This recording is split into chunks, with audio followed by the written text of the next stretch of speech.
Tu peux y aller. Donc, ce sujet m'a été inspiré alors que j'étais moniteur d'école du dimanche il y a quelques années. Et puis, dans l'enseignement que je donnais, c'était sur les différentes maisons et j'ai considéré la Sainte Cité. Et j'ai découvert ces 12 pierres des fondations de la Sainte Cité. Et je me suis interrogé sur leur sens. Pourquoi nous sont-elles données? Pourquoi avons-nous toutes ces précisions de nom? Et à partir de là, eh bien, j'ai fait quelques recherches. Je ne suis absolument pas dans la partie des pierres précieuses, ni géologue, mais voilà, donc je me suis renseigné un petit peu à droite et à gauche. Et puis je vais vous donner quelques conclusions de ce que j'ai découvert. Donc la Bible referme des trésors. Alors bien sûr, j'aimerais bien que Alors elles ne veulent pas défiler.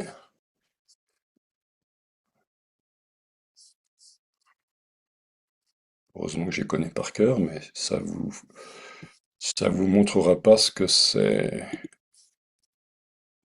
Euh, intervenant.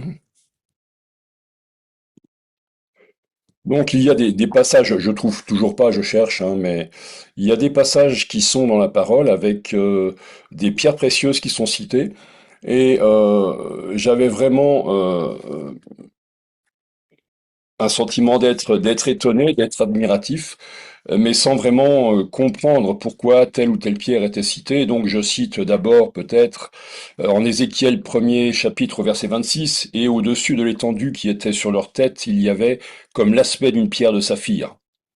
Et puis aussi dans le Cantique des Cantiques, ses mains des rondelles d'or où sont enchâssées des chrysolites, son ventre un ivoire poli couvert de saphir, et vous trouverez d'autres exemples ailleurs.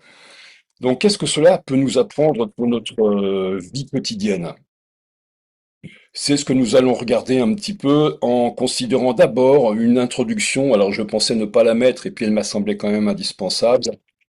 Euh, considérer, attendez, voilà, les versets que je viens de citer, hein. Avec le verset d'Ésaïe 54, ô affligé, battu par la tempête, qui ne trouve pas de consolation, voici, moi je pose tes pierres dans la stibine, et je te fonde sur des saphirs. Je ferai tes créneaux de rubis, tes portes d'escarboucle, et toute ton enceinte de pierres précieuses, et Ésaïe 54, 12, que je reprendrai plus tard.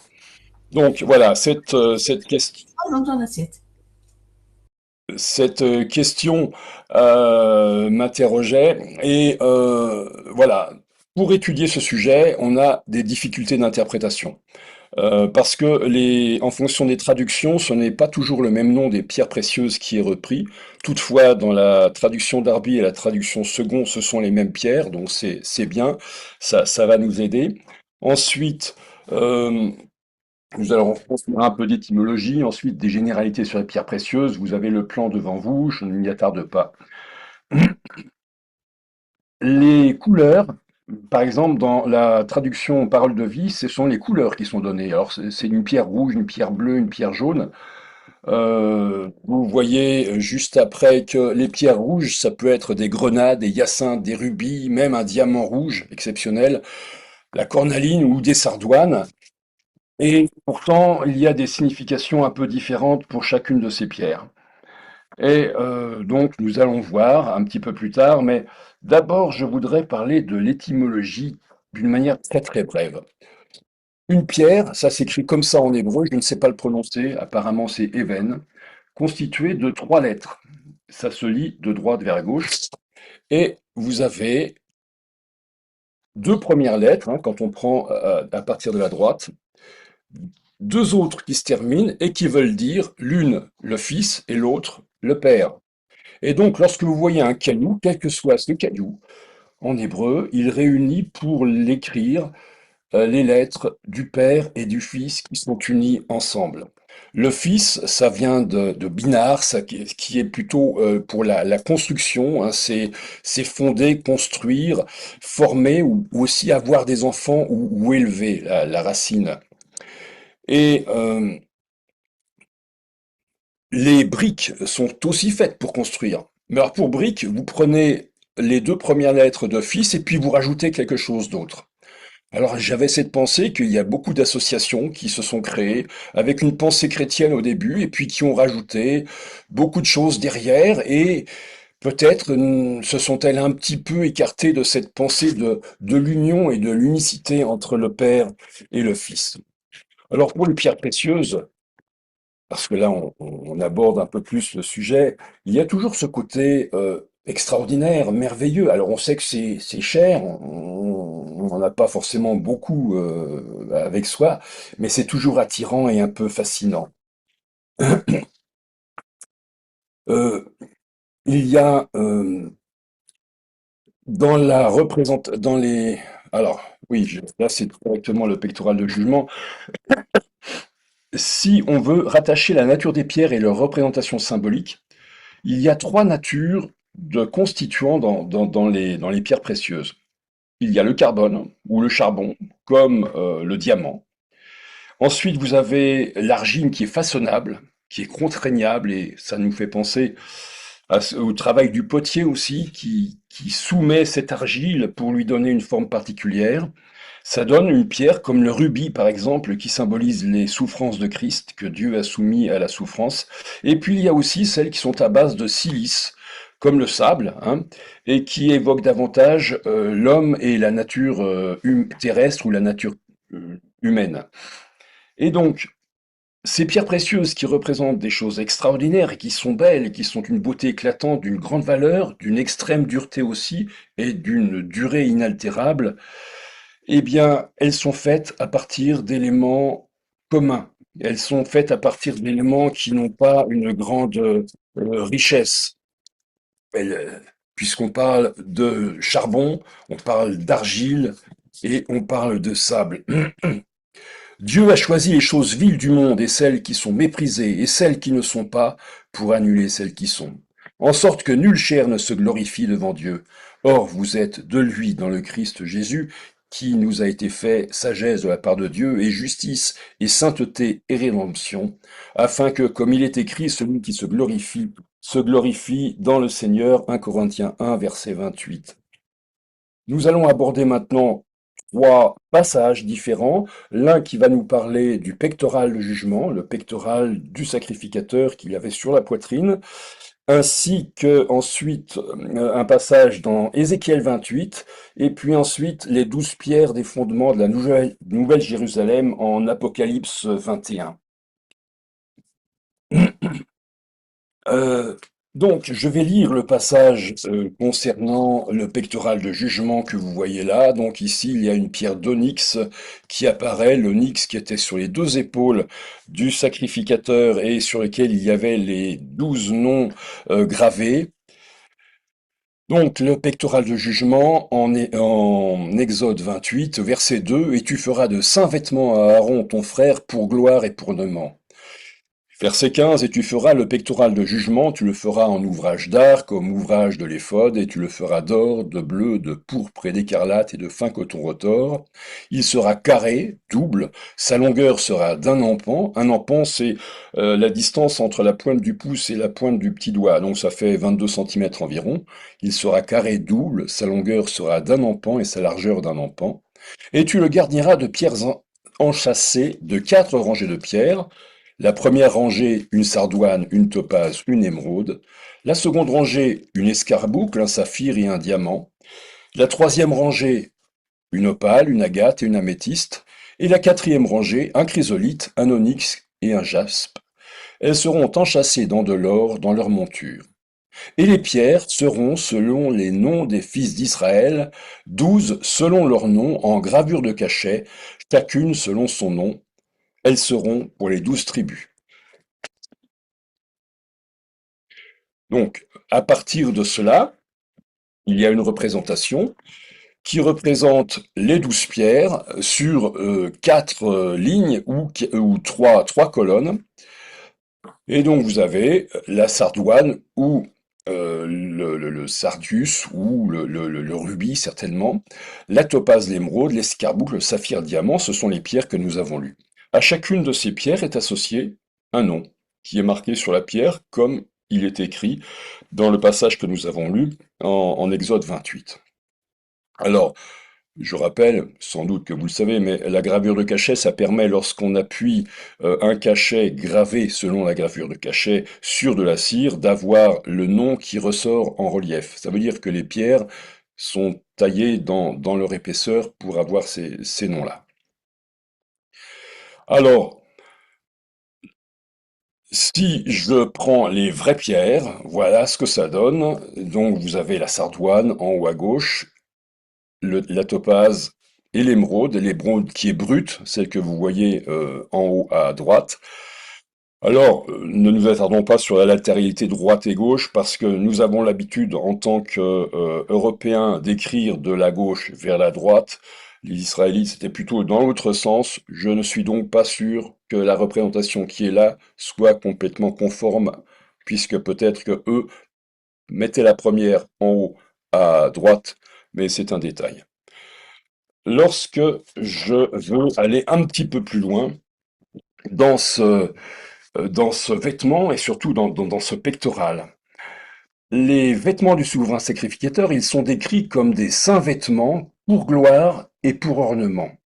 Et les pierres précieuses qu'il porte sur la poitrine et sur les épaules nous font bien sûr penser à la gloire. Quelle richesse, quel prix cela représente pour un peuple qui habitait dans le désert sur des tentes, dans des tentes. Alors, ils avaient certainement pris aux Égyptiens, au moment de leur départ, toutes ces richesses qui ont été transformées ensuite à la gloire de Dieu.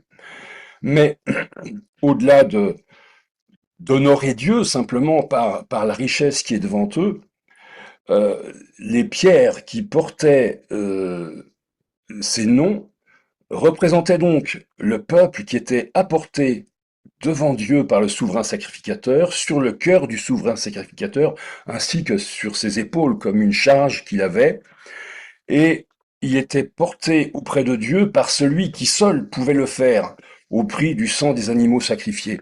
Le Seigneur Jésus est entré, lui, avec son propre sang, et je cite Hébreux 10, pour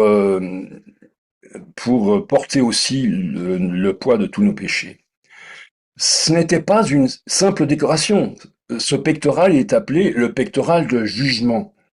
Et donc, les péchés des fils d'Israël étaient ainsi portés devant Dieu.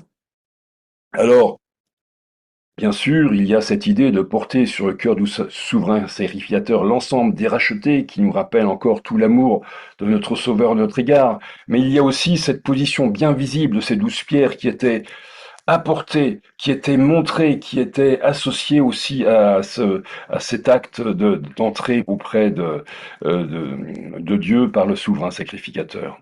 Lorsqu'Aaron entrera dans le sanctuaire, il portera sur son cœur les noms des fils d'Israël gravés sur le pectoral de jugement pour en conserver à jamais le souvenir devant l'Éternel. Exode 29, verset 30. Alors, parlons un petit peu de la disposition. Il n'y a pas vraiment de fantaisie. Dieu a dicté précisément la position de chaque pierre en fonction du rang de naissance. Et il n'y a pas de hasard. Alors, la première rangée, la sardoine, c'est une première pierre qui est mentionnée, qui est de couleur rouge, un peu or, vous voyez, qui est un petit peu orangée, et qui nous parle naturellement de sacrifice. Alors, le rouge nous parle du sang versé, nous parle du sacrifice.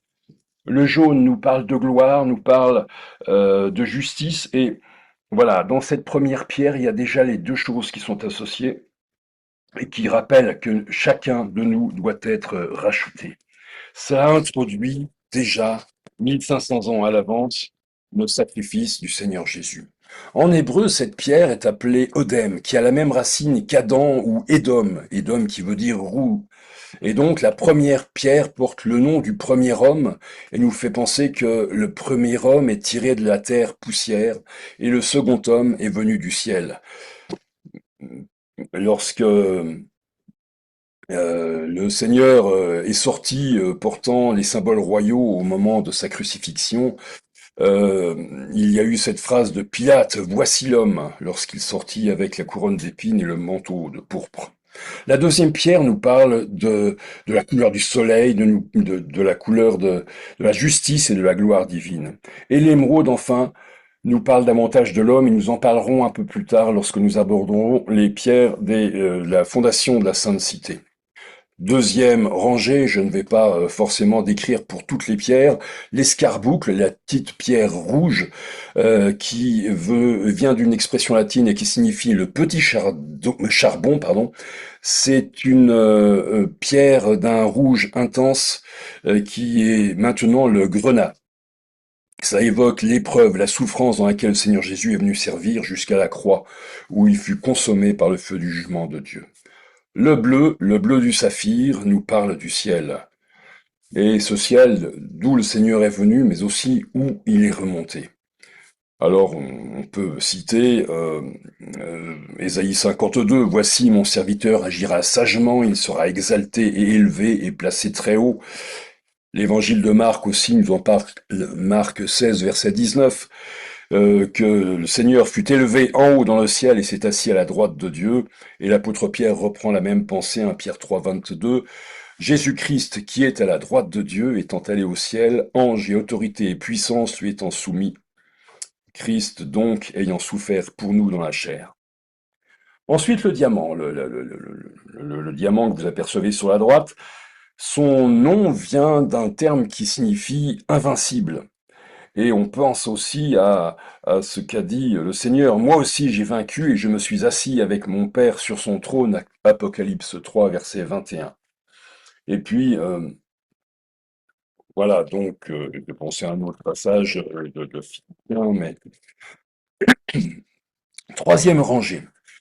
C'est la rangée peut-être qui nous semble un peu plus humble, moins brillante, moins glorieuse et peut-être moins attirante. Les deux premières pierres ne sont pas des cristaux, mais des pierres aux colorations plus complexes.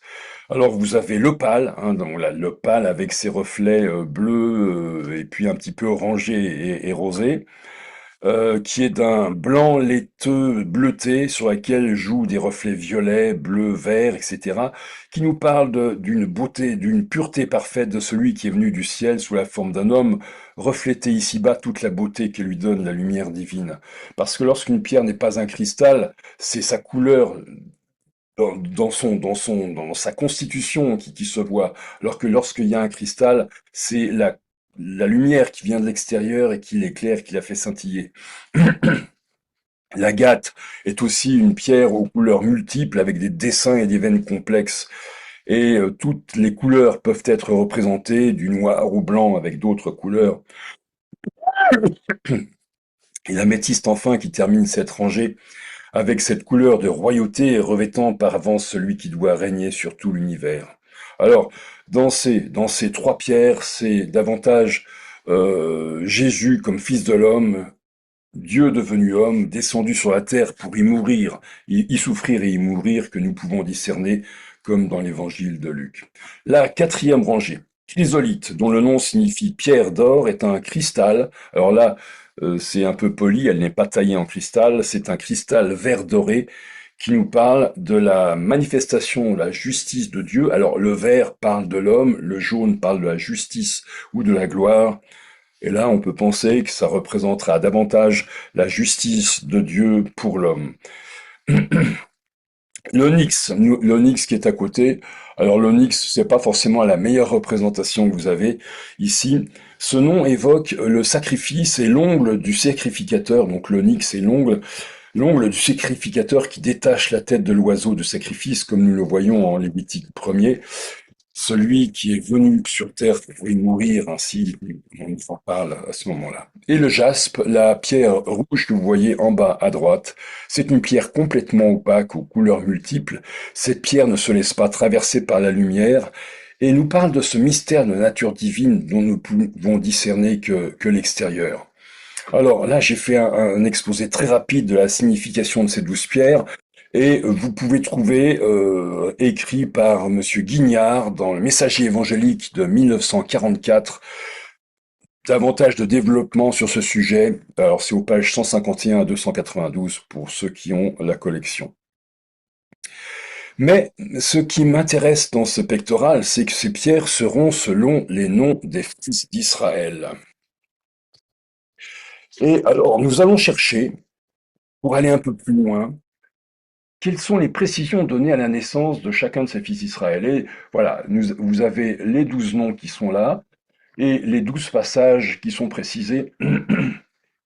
Je lirai Genèse 29, 32.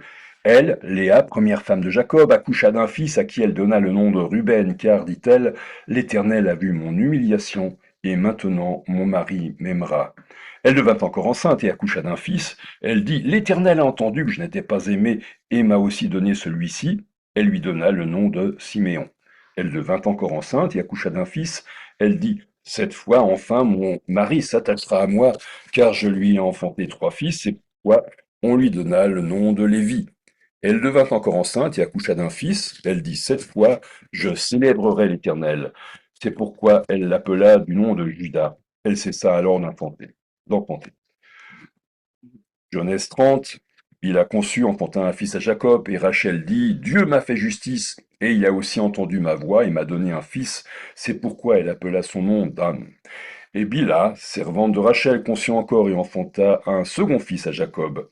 Et Rachel dit, j'ai soutenu des luttes de Dieu avec ma sœur, aussi je l'ai enfanté. Et elle appela son nom Nephtali.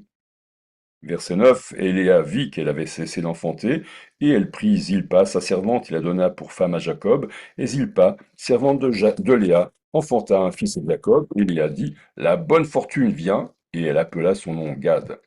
Et Milpa, servante de Léa, enfanta un second fils à Jacob, et elle dit, pour mon bonheur, car les filles me diront bienheureuse, et elle appela son nom Azer. Et et Dieu entendit Léa, et elle conçut, et enfanta à Jacob un cinquième fils, et Léa dit, Dieu m'a donné mon salaire, parce que j'ai donné ma servante à mon mari, et elle appela son nom Issachar.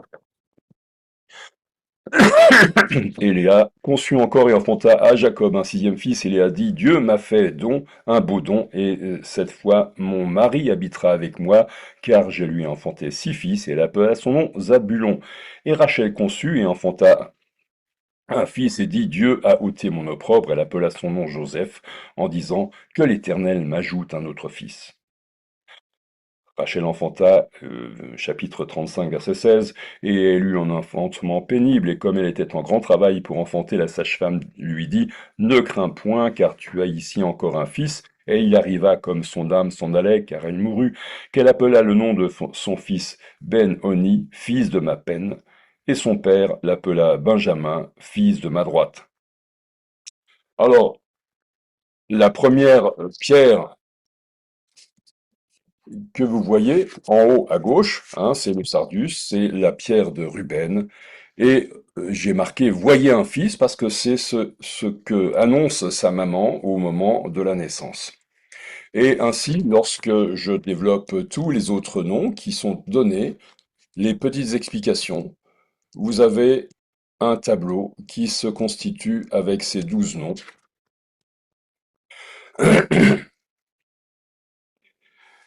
Et lorsque... non, non, non, je me trompe dans mes pages, c'est bon. Lorsque je reprends la totalité de ce texte, on pourrait le lire d'une certaine manière. Un fils paraît, il écoute, il a été attaché, qu'il soit loué, il rend justice, il combat, il donne le bonheur, il rend heureux, il donne un salaire, il prépare une demeure, il rassemble, il est fils de ma droite, mais c'est un terme qui évoque les bénédictions et un statut privilégié.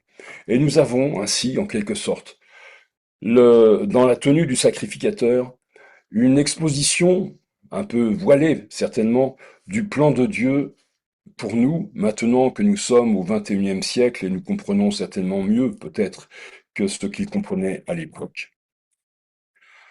Deuxième euh, groupe de pierres précieuses dont je voudrais parler, il s'agit des versets d'Ézéchiel 28 et qui nous parlent du roi de Tyr.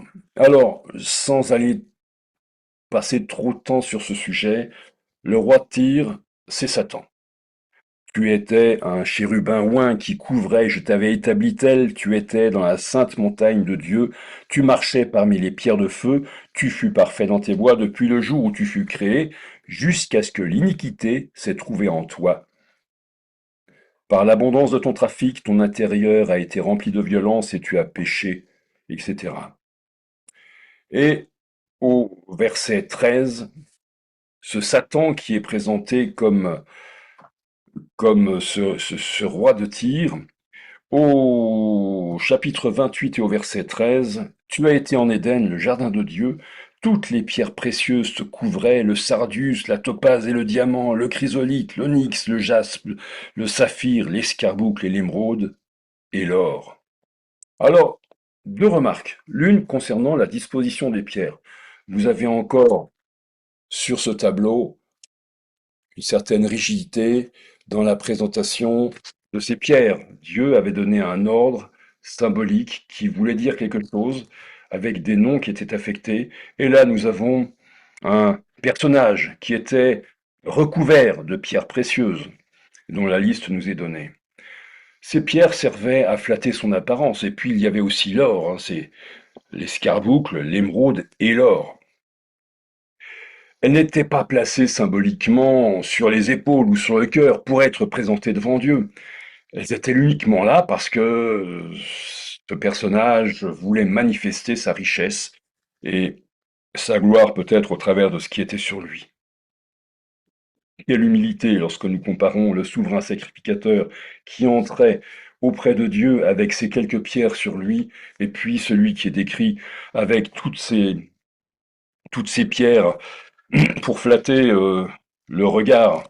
Alors, à vue humaine, Satan est peut-être plus attirant, excusez-moi de le dire comme ça un peu brutalement. Il y a de la fantaisie, il y a de la richesse, il y a certainement de la beauté. Dieu est un Dieu d'ordre et les consignes qu'il a données pour les Ford sont précises et ne laissent aucune initiative à un quelconque esprit fantaisiste. Euh, les 12 pierres du pectoral semblent ainsi, en comparaison, peut-être plus austères. Et si je regarde uniquement à l'apparence extérieure, je dois reconnaître que Satan attire plus le regard. Voilà, vous avez le passage que je n'avais pas affiché. Et ensuite, bah voilà, ce qui m'intéresse, moi, c'est après euh, la parure du prince de Tyr. Les pierres semblent les mêmes, mais nous en comptons 12 sur le pectoral et 9 seulement ici. Il manque donc à Satan les 3 pierres, l'opale, la, l'agate et l'améthyste. Alors nous avons vu plus haut qu'il y a des significations particulières, mais que ces 3 pierres de la troisième rangée du pectoral, elles nous parlent de Jésus, fait homme, venu mourir, venu souffrir pour nous. Ce n'est pas le projet de Satan, il ne veut rien dans sa tenue qui puisse rappeler ce projet. Il recherche la gloire et la richesse et il entraîne tous les hommes qui ont la même aspiration vers lui pour les faire rêver d'abondantes pierres sur ses vêtements. Mais rien dans sa parure ne nous parle d'humilité, de souffrance et d'abaissement consenti par amour.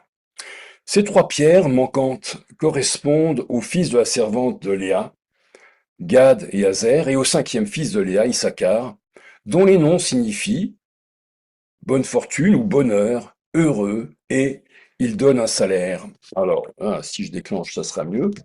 Voilà. La joie, le bonheur et la récompense. Alors, bien entendu, nous le savons, nous, en tant que chrétiens, mais voilà, ce qui est proposé par ce monde ne peut pas nous amener une joie définitive ou un bonheur. Oh, il peut y avoir des plaisirs passagers, mais pas forcément quelque chose qui va durer. Et puis cette notion de récompense, eh bien, elle est un peu étrangère à Satan parce que elle le condamne. Alors si je reprends Romains 6, verset 23, les gages du péché, c'est la mort, mais le don de grâce de Dieu, c'est la vie éternelle dans le Christ Jésus, notre Seigneur. Et puis chacun recevra sa propre récompense selon son propre travail. 1 Corinthiens 3, verset 8. Et encore aussi en Apocalypse 22, verset 12, Voici, je viens bientôt, et ma récompense est avec moi pour rendre à chacun selon ce que sera son œuvre. Et puis, en même temps, nous avons pour nous, en Matthieu 5, verset 12, Réjouissez-vous et tressaillez de joie, car votre récompense est grande dans les cieux. Et là, vous avez les trois pierres qui sont reprises. Ou que le Dieu d'espérance vous remplisse de toute joie et paix en croyant, pour que vous abondiez en espérance par la puissance de l'Esprit Saint. Romains 15, verset 13. Voilà, je ne vais pas passer plus de temps auprès de ce personnage. Voilà, et nous allons aborder maintenant, je suis dans les temps, c'est très bien, les pierres précieuses de la muraille de la Sainte Cité. Alors là, j'ai repris le château de Sedan. J'avais choisi une autre image autrefois, et puis Pierre Redon m'a rappelé ce qu'était cette ville.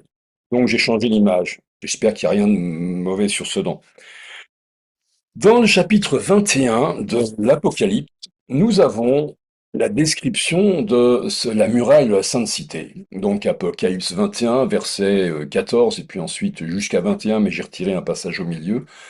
Et la muraille de la cité avait 12 fondements, et sur eux, les 12 noms des 12 apôtres de l'agneau. Et puis un peu plus loin, et sa muraille était bâtie de jaspe, et la cité était d'or pur, semblable à du verre pur. Les fondements de la muraille de la cité étaient ornés de toutes pierres précieuses. Vous vous souvenez de ce qu'on a lu tout à l'heure en Ésaïe 50, 52, je crois. Le premier fondement était de jaspe, le second de saphir, le troisième de chalcédoine, le quatrième d'émeraude, le cinquième de sardonyx, le sixième de sardius, le septième de chrysolite, le huitième de béryl, le neuvième de topaze, le dixième de chrysoprase, le onzième d'hyacinthe, le douzième d'améthyste. Et voilà, on arrive maintenant à ces noms un peu compliqués que nous allons essayer d'explorer. Alors, je reconstitue les 12 fondements. Il y a deux possibilités d'interprétation lorsqu'on vous parle de 12 fondements, et j'ai pensé qu'il s'agissait, moi, de 12 couches successives qui s'appuyaient sur le diamant et qui montaient jusqu'à l'améthyste, mais d'autres comprennent cela comme 12 colonnes. Alors, on n'est pas là pour comparer, moi je vous dis ce que j'ai ressenti de plus logique. D'autant plus que, et on le verra juste après, les pierres qui sont les plus basses sont les plus résistantes en termes mécaniques. Lorsque nous prenons le verset que j'ai évoqué tout à l'heure, en Isaïe 54, Voici, je garnirai tes pierres de stuc et je te donnerai des fondements de saphir et je ferai tes créneaux de rubis et tes portes d'escarboucle et toute ton enceinte de pierres précieuses. C'est un écrit d'Ésaïe 54 qui date quand même quelques années avant l'Apocalypse et nous avons quand même une idée qui est que l'enceinte de cette cité particulière euh, est entièrement constituée de pierres précieuses. Nous allons considérer maintenant chaque pierre les unes derrière les autres avec quelques enseignements qu'elles peuvent nous donner.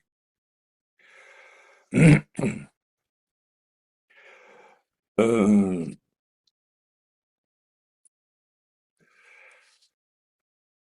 Premièrement, j'ai oublié de le signaler aussi, sur ces 12 fondements, il y a 12 noms, les 12 noms des apôtres.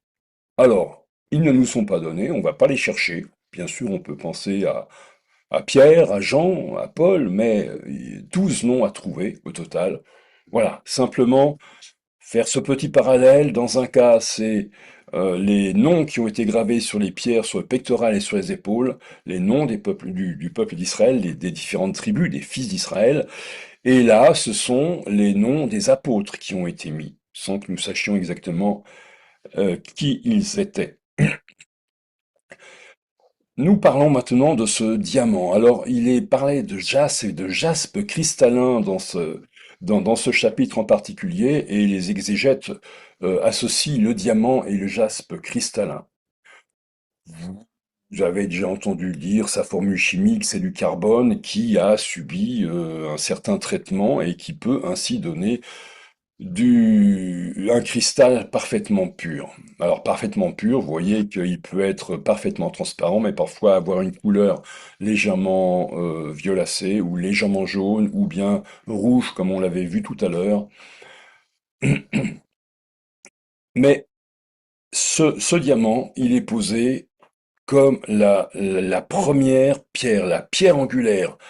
Vous avez déjà bien entendu ce verset d'Acte 4 au verset 11, celui-ci est la pierre méprisée par vous qui bâtissez, qui est devenue la pierre angulaire.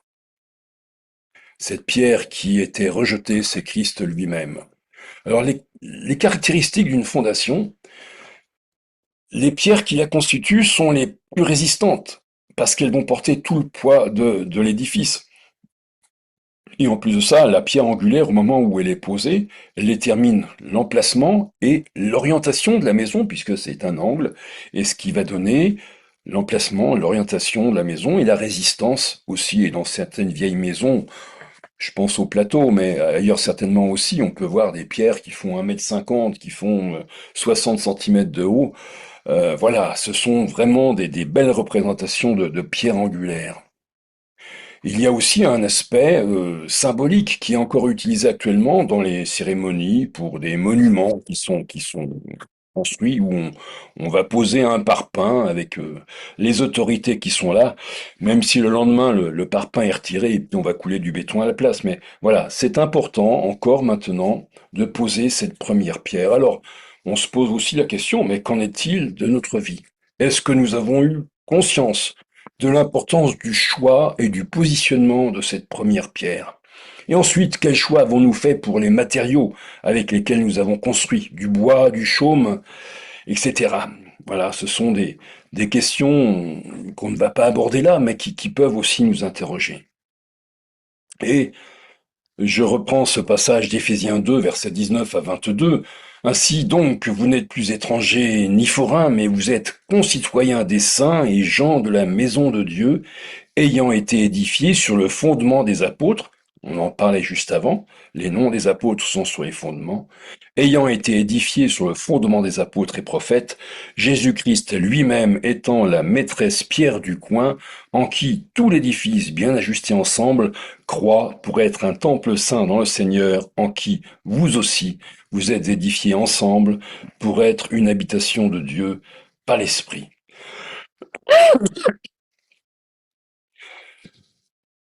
Il n'y a pas de mélange dans cette pierre. Il n'y a qu'un seul atome qui a été, qui a des liaisons avec d'autres atomes, mais comme nous allons le voir pour les autres pierres où il y a des différentes associations moléculaires, là, il y en a un seul. Pour faire un diamant, c'est pas une recette, hein, c'est simplement une indication. Il faut chauffer ce carbone à 2500 degrés et exercer des pressions de 100 tonnes par centimètre carré. Alors, bon, on peut pas faire très facilement, naturellement. Mais de quoi ça nous parle? Eh bien, ça nous parle d'une pression, d'une contrainte énorme et d'une température très très élevée et insupportable. Eh bien, pour avoir ce cristal de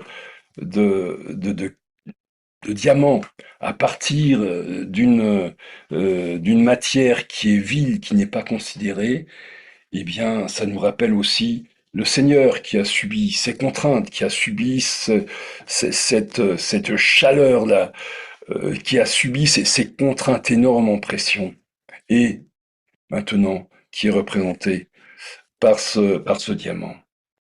Alors nous avons, juste après, pour vous faire rêver simplement, quelques diamants. Le régent de 140 carats, par exemple, en haut à droite, ça fait 28 grammes, hein, c'est pas très impressionnant, enfin 140 carats quand même.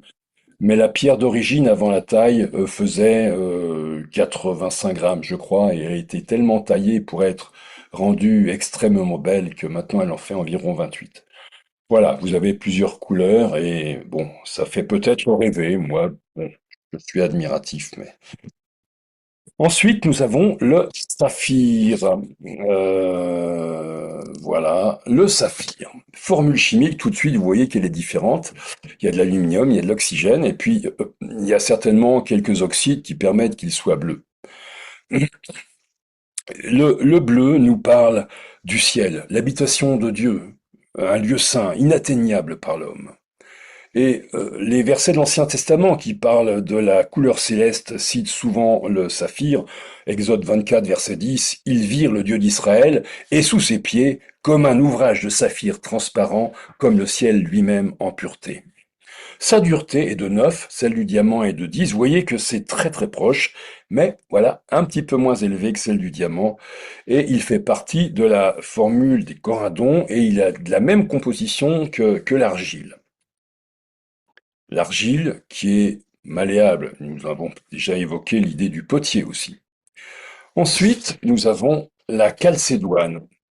Vous voyez à gauche, pardon, à droite, l'image de la calcédoine un peu brute, hein, qui est dans une gangue qui est rouge, un petit peu comme du sang séché.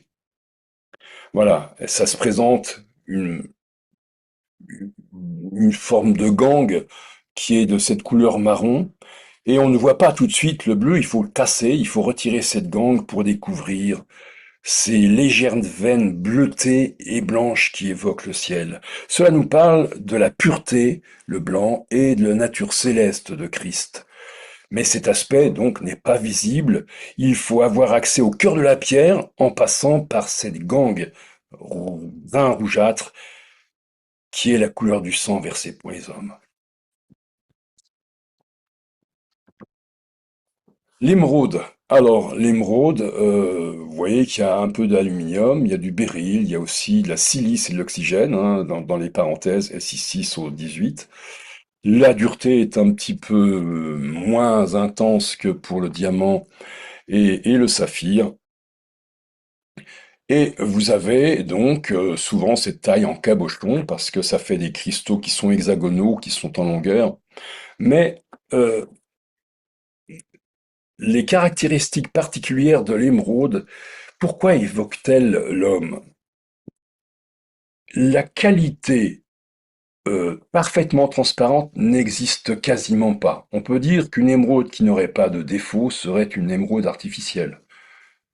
Parce que dans la constitution de cette pierre, vous le voyez sur l'image de droite, il y a des inclusions, il y a des défauts. Alors les experts en joaillerie parle du jardin de l'émeraude qui caractérise les différentes origines de cette pierre.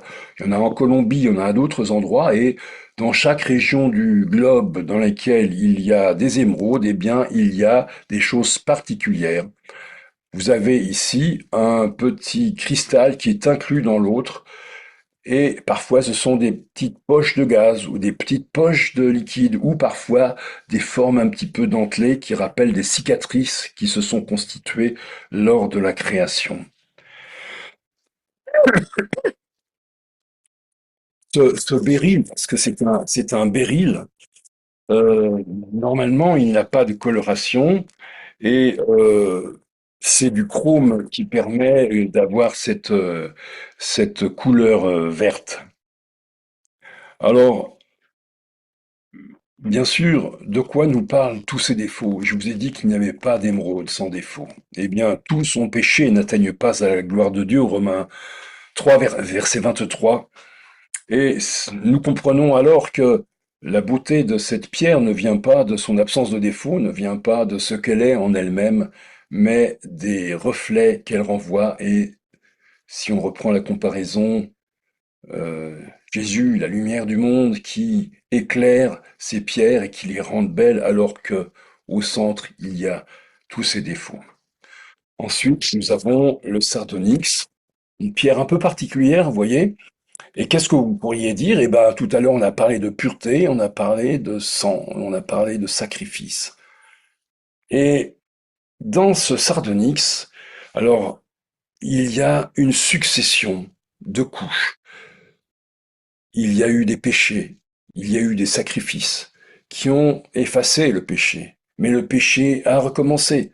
et il a fallu de nouveaux sacrifices. Et vous avez dans l'histoire de l'humanité, du peuple d'Israël certes, mais de toute l'humanité, il y a eu cette succession de péchés qui se sont renouvelés avec des sacrifices qui étaient renouvelés chaque jour pour le peuple d'Israël.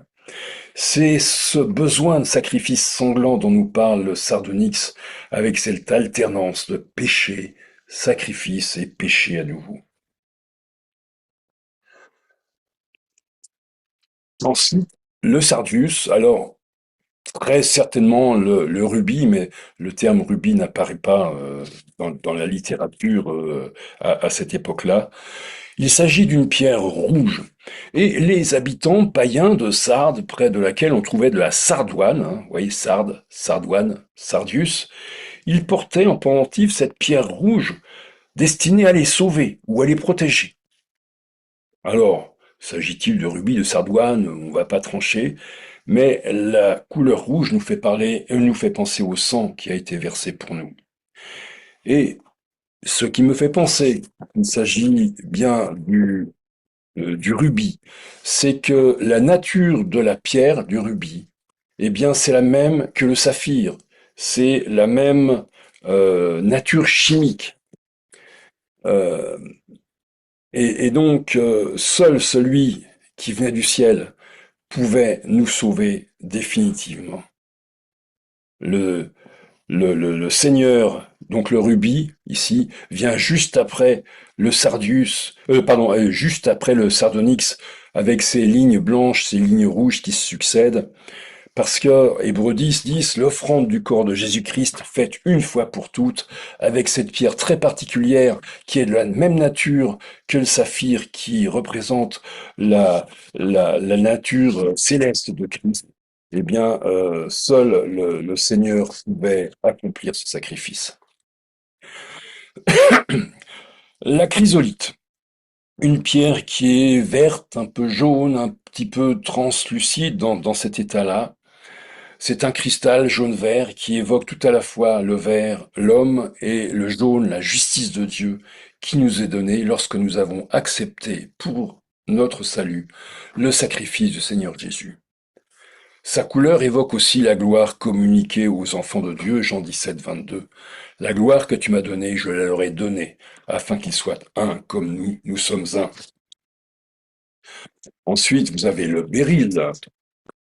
Voilà, vous avez toujours euh,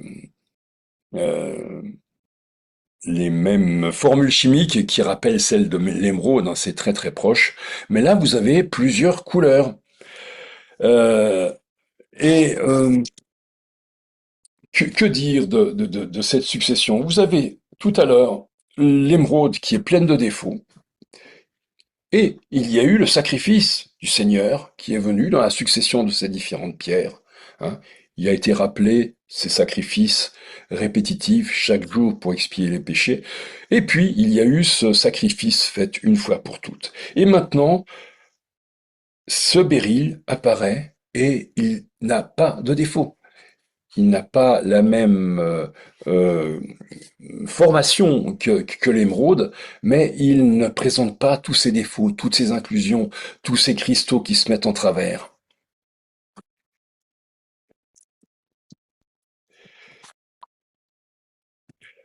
Le, on a beaucoup parlé d'interprétation basée sur la couleur, et là, eh bien, il y a des béryls de toutes les couleurs, parce que c'est des aigues marines, hein, et les couleurs variées évoquent les origines diverses de tous les rachetés, de toute race, langue et nation. Par contre, ce jardin a disparu parce que maintenant, il y a eu un changement. L'apparence extérieure n'est plus la même, alors que la formule chimique est la même que celle de l'émeraude. Ensuite, nous avons la topaze, vous voyez dans la liste, hein, ici, nous sommes presque en haut, la topaze que vous voyez, pierre jaune, qui nous fait penser à la gloire, la couleur du soleil, la gloire que le Seigneur Jésus avait avant que le monde fût et qu'il a communiqué aux siens. J'avais la chrysoprase, alors j'en avais une, je ne l'ai pas retrouvée pour vous la présenter. Vous trouvez ces pierres-là pour pas très très cher, quelques euros dans les marchands de pierres. Alors l'interprétation est la plus incertaine, puisque une sorte de mélange entre du vert et du blanc. Alors je ne vais pas aller trop loin. Est-ce que, avec un peu de jaune aussi, on le voit, est-ce que cela pourrait évoquer les caractères célestes de Christ communiqués ou rachetés, de la pureté divine qui est aussi donnée, qui est le résultat de notre salut? Je ne sais pas trop, je ne m'avance pas trop. Ensuite, vous avez une pierre qui est intéressante, c'est la hyacinthe. Alors en plein centre, vous avez la hyacinthe brute. Alors, on connaît cette pierre sous le nom de zircon en joaillerie. Alors le zircon, ce n'est pas une pierre artificielle. C'est une pierre naturelle que vous voyez là, en plein centre de l'image. Mais pour devenir un cristal, il faut qu'elle soit chauffée à très très haute température. Et à ce moment-là, elle devient transparente. Et nous pouvons alors, il y a différentes couleurs hein, dans les hyacinthes au départ, et puis lorsqu'elles sont chauffées à très haute température, elles peuvent être associées avec les mêmes propriétés optiques que les diamants, c'est pour ça qu'on en fait des bijoux qui coûtent un peu moins cher que les diamants, les zircons. Elles deviennent incolores, elles deviennent parfois légèrement colorées, mais en tout cas parfaitement transparentes. Nous y voyons l'homme de diverses origines ou couleurs qui, par l'épreuve qu'a subie à sa place Seigneur Jésus, donc ce poids de, enfin, cette très haute température, hein, voilà, Dieu l'a revêtu d'une robe de justice, nous sommes devenus ses enfants. La nature chimique est toujours la même, mais ce qui se voit, eh bien, c'est le diamant, enfin, ce sont des pierres complètement transparentes.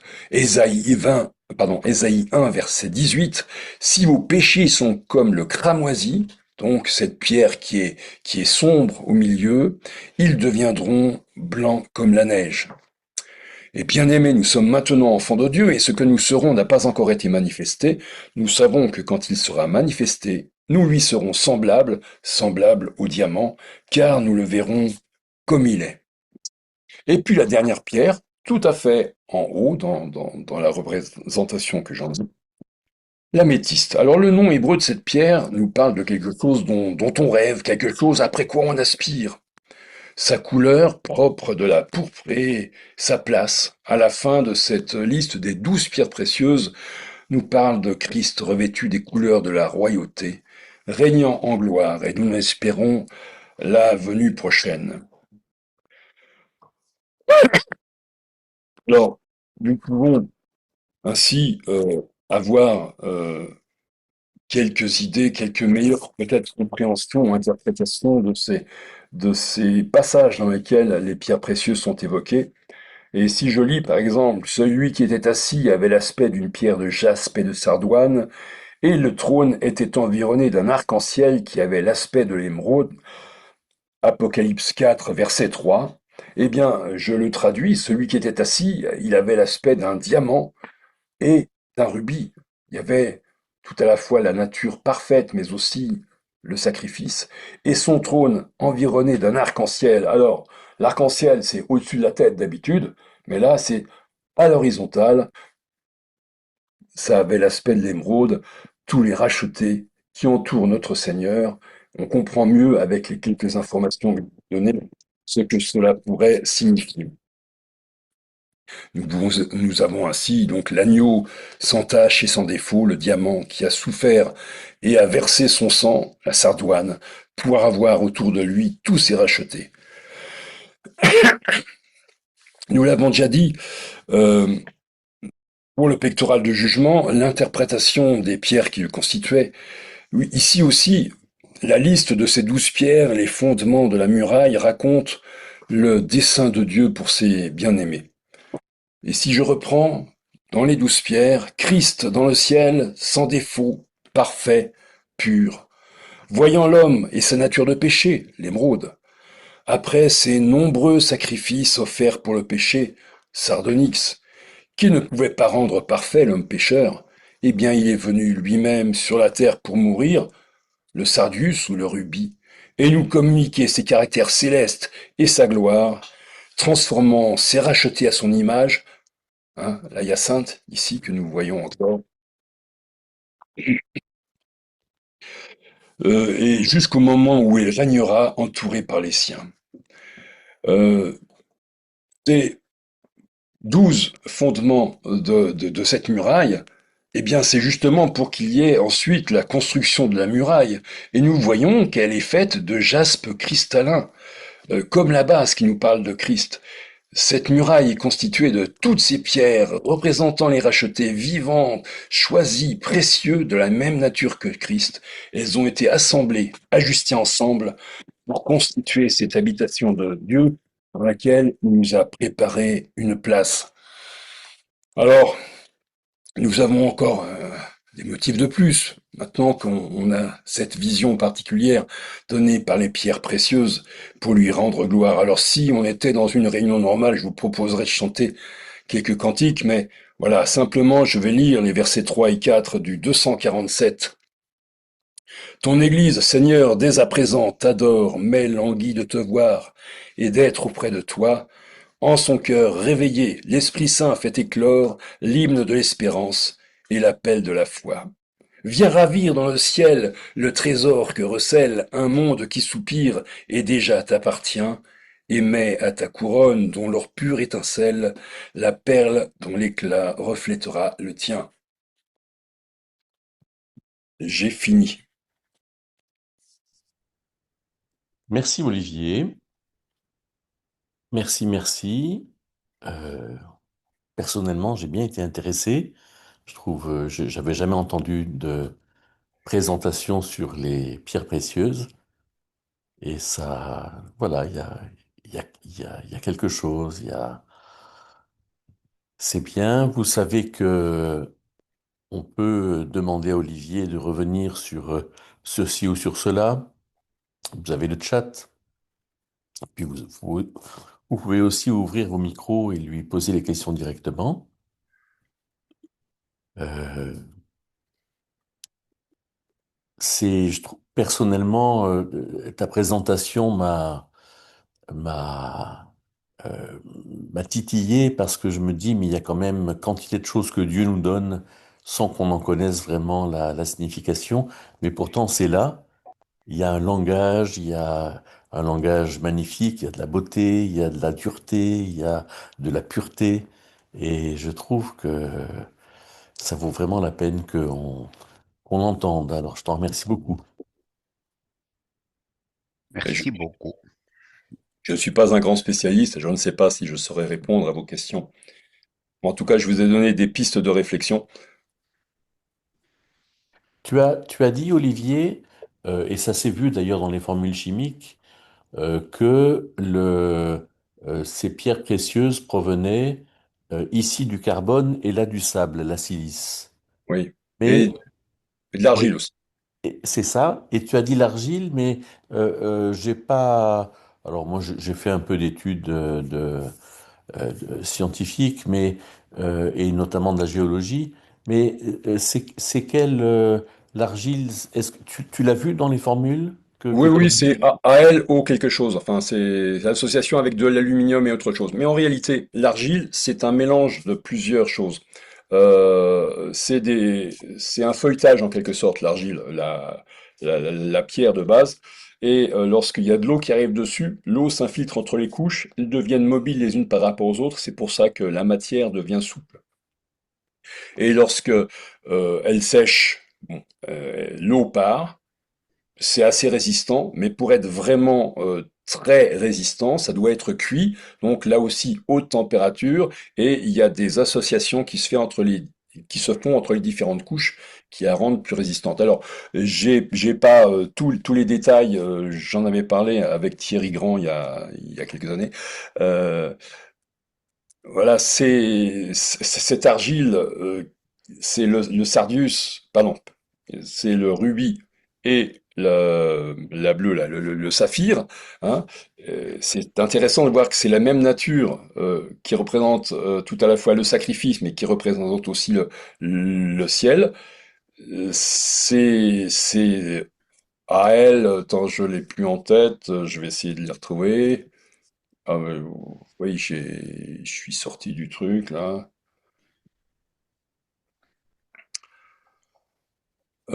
Al2O3, le saphir, et pour Al2O3 aussi pareil, pour le Sardus, c'est exactement la même formule.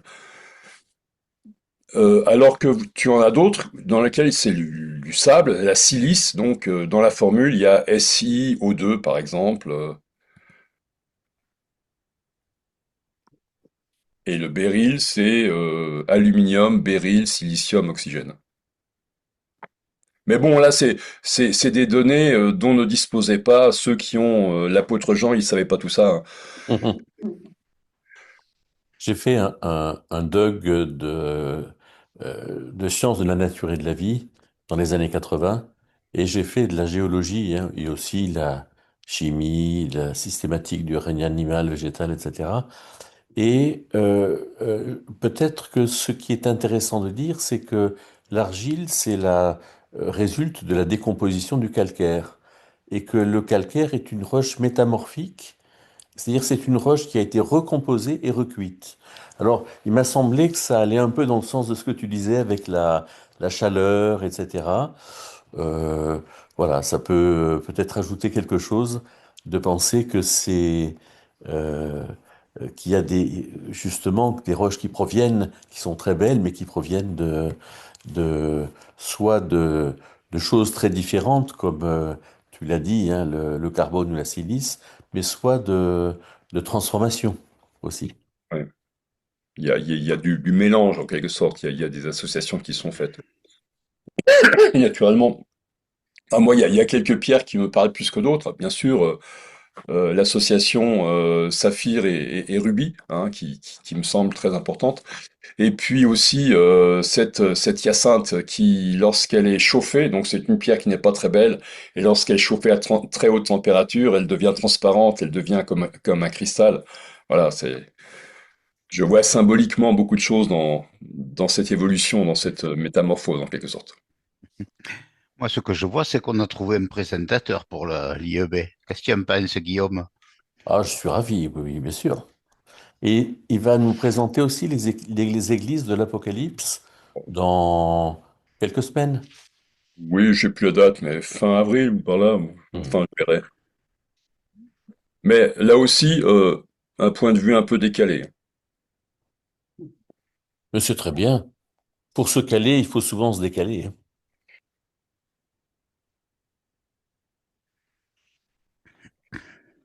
Il n'y a pas beaucoup de questions, Non. c'était trop compliqué. Oh, j'ai pas trouvé. Non, non. Non, non. Non, non. Et puis, c'est ce qui fait du bien quand on t'entend, c'est de sentir que tu es passionné aussi. Alors, je vais simplement, je crois que c'est Pierre Audon qui donnera la prochaine présentation. Non, c'est moi, on a interverti. Ah, exact. Merci, Michel. Heureusement que tu es là. Heureusement que tu es là. Cours du soir. Oui. Donc, les églises de l'Apocalypse, euh, ça sera le 20 avril. Oui, c'est ça, oui. Voilà, le 20 avril. Et donc, Michel, tu présenteras les paraboles, toi, le 16 Oui, mars. C'est c'est ça, ça? lundi prochain. Très bien, très bien. Eh Mais bien, nous oui. serons trois, je crois, sur les églises de l'Apocalypse. Non, parce que Romaric a changé le sujet, justement. D'accord. Il nous a, il nous a parlé de Polycarpe de Smyrne. Un Polycarpe qui était un disciple de Jean et qui a eu comme disciple Irénée, hein, l'évêque de Lyon. Voilà, c'était intéressant.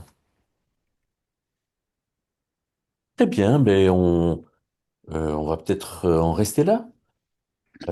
Merci beaucoup, Olivier, pour cette présentation. Tu nous motives en fait à ne rien laisser au hasard dans le message biblique. On va finir par la prière, si vous voulez.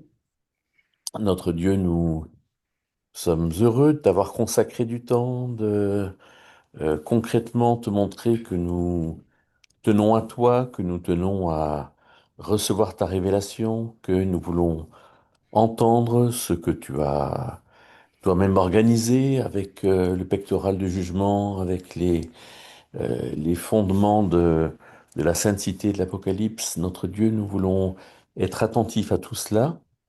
Nous euh, te remercions de tout ce que tu nous communiques par ce moyen concernant ta personne, celle du Seigneur et aussi ce que nous sommes nous.